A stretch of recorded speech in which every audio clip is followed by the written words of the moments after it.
बहुत समय पहले की बात है, जब काननपुर नाम का एक जंगल था जो बहुत ही बड़ा और सुंदर था।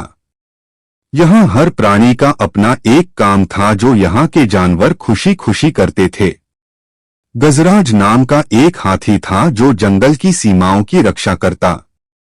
तोते का काम था समाचार फैलाना और हिरन झरनों के पास पहरा देते थे। इस जंगल का राजा था शेर, जिसका नाम था वीर। वीर शक्तिशाली था लेकिन घमंडी नहीं। वह हर जानवर को समान समझता था। उसकी आवाज में ऐसा विश्वास था कि पूरा जंगल उसकी दहाड़ से नहीं, उसके शब्दों से चलता था। वीर हमेशा कहता, जंगल का राजा वो नहीं जो सबसे ताकतवर हो, बल्कि वो जो सबसे पहले आगे बढ़े जब खतरा आए। एक दिन जंगल में अजीब सी खामोशी फैल गई। पक्षी गाना बंद कर चुके थे और हवा भारी लग रही थी। वीर पहाड़ी पर खड़ा था, तभी उसका मित्र लोमड़ी दौड़ते हुए आया, जिसका नाम था कनक। वह हांफते हुए बोला, महाराज, उत्तर दिशा में आग लगी है और साथ ही इंसानों के ट्रक भी देखे गए हैं। वीर बोला, आग तो हमारी दुश्मन है, लेकिन इंसानों के लिए आग उससे भी ज्यादा भयानक होती है। गजराज, हाथी और अन्य जानवरों को बुलाया गया।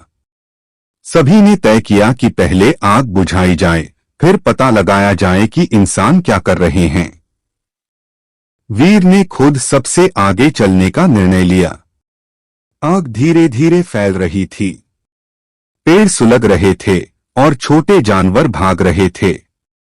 वीर ने दहाड़ लगाई, सब नदी की ओर भागो, पानी ही आग की दीवार रोक सकता है।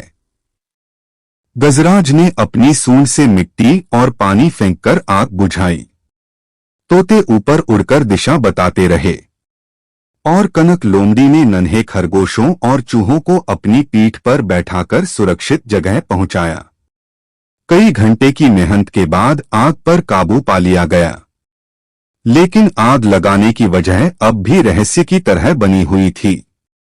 कनक बोला, मुझे लगा था कि ये आग बिजली से लगी होगी, पर मैंने कुछ जले हुए ड्रम और तार भी देखे हैं। शायद इंसानों ने कुछ गिराया है। वीर ने कहा, हमें पता लगाना होगा। जंगल को फिर से कोई नुकसान नहीं होने दूंगा। अगले दिन रात में वीर और कनक चुपचाप इंसानों के घर के पास पहुंचे। वहां पर कुछ मशीनें लगी थीं और कुछ लोग नक्शा देख रहे थे। एक आदमी बोला, कल से खुदाई शुरू होगी, हमें इस जगह से खनिज निकालने हैं। जंगल काटना पड़े तो काटो, पर यह जमीन चाहिए। वीर ने धीरे से कनक लोमड़ी से कहा, तो यह आग जंगल के पेड़ काट करके इसे खाली करने के लिए लगाई गई थी। कनक बोला, अगर वे खुदाई शुरू कर देंगे तो नदी सूख जाएगी, हमारे घर, हमारी जिंदगी सब खत्म हो जाएगा। वीर ने कहा, हमें कोई रास्ता निकालना होगा जिससे उन्हें रुकना पड़े, बिना हिंसा के पर मजबूती से। अगली सुबह जंगल में फिर से सभा बुलाई गई। सभी जानवर चिंतित थे। गजराज बोला, अगर इंसान लौट आए तो हम क्या करेंगे? मोरनी ने कहा, अगर पेड़ नहीं रहेंगे तो हमारा बसेरा भी नहीं रहेगा। भालू गर्जा, हमें हमला करना चाहिए। वीर ने शांत स्वर में कहा, हिंसा से हम जीत नहीं सकते। इंसान हमें ताकत से नहीं, बुद्धि से हराता है। अब हमें भी सोच समझकर चलना होगा। कनक ने सुझाव दिया, हमें इंसानों को दिखाना होगा कि यह जंगल उनके बिना भी सोच सकता है, चल सकता है और उन्हें चेतावनी दे सकता है। वीर मुस्कुराया, ठीक कहा, जंगल की आत्मा बोलने का समय आ गया है। रात होते ही सभी जानवर अपने अपने स्थान पर पहुंच गए। वीर ने आदेश दिया, हर प्राणी अपनी आवाज, अपनी शक्ति और अपनी जगह से जंगल को जगाएगा। जैसे ही चांद आसमान में आया तोते एक साथ बोले, यह जंगल जीवित है। हाथियों ने जमीन पर पैर पटके, जिससे धरती कांप उठी। भालू और लोमड़ियां पेड़ों की झाड़ियों में सरसराहट फैलाने लगे और वीर ने पहाड़ी पर चढ़कर ऐसी दहाड़ लगाई कि पूरी घाटी गूंज उठी। इंसानों के कैंप में हड़कंप मच गया।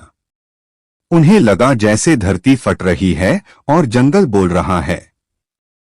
उस कैंप में एक वैज्ञानिक महिला थी जिसका नाम था डॉक्टर अनाया। वह बोली, रुको, कुछ तो गलत है।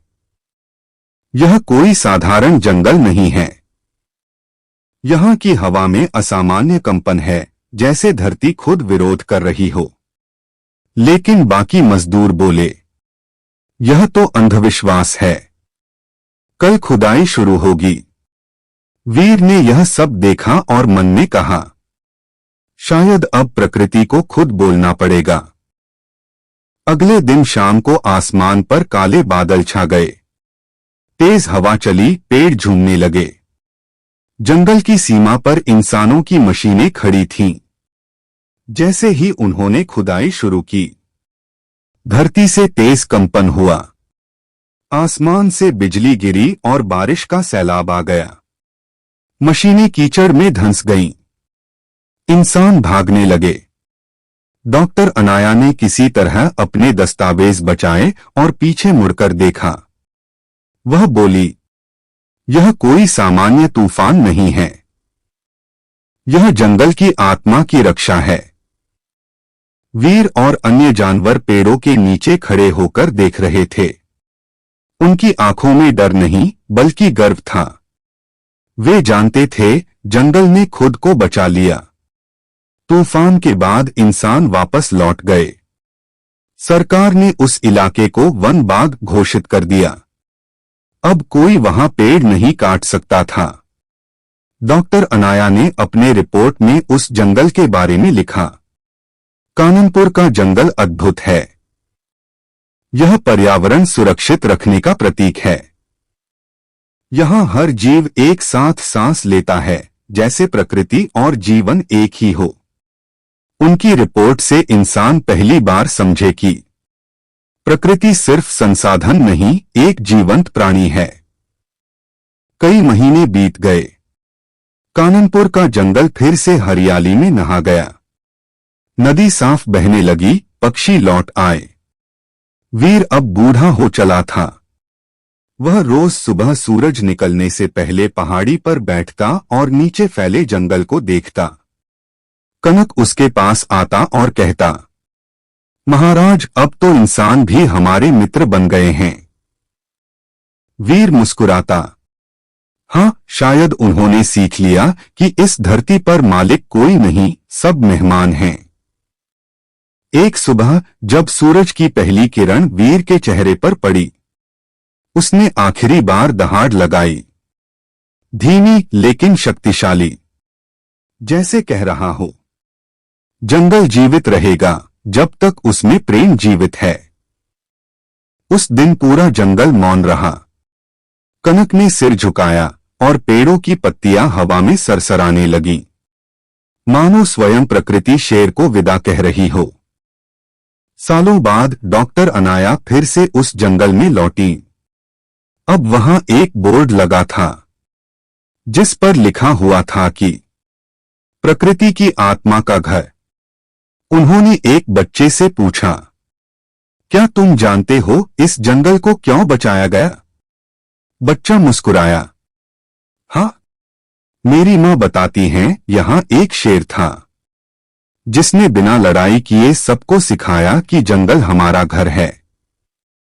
डॉक्टर अनाया की आंखें नम हो गईं। उन्होंने हवा में महसूस किया जैसे कहीं पास ही वीर की दहाड़ फिर गूंज रही हो। इस कहानी से हमें ये सीख मिलती है कि असली ताकत हिंसा में नहीं, साहस और संयम में होती है। इसी तरह के और भी वीडियो देखने के लिए आप हमारे चैनल को सब्सक्राइब करें।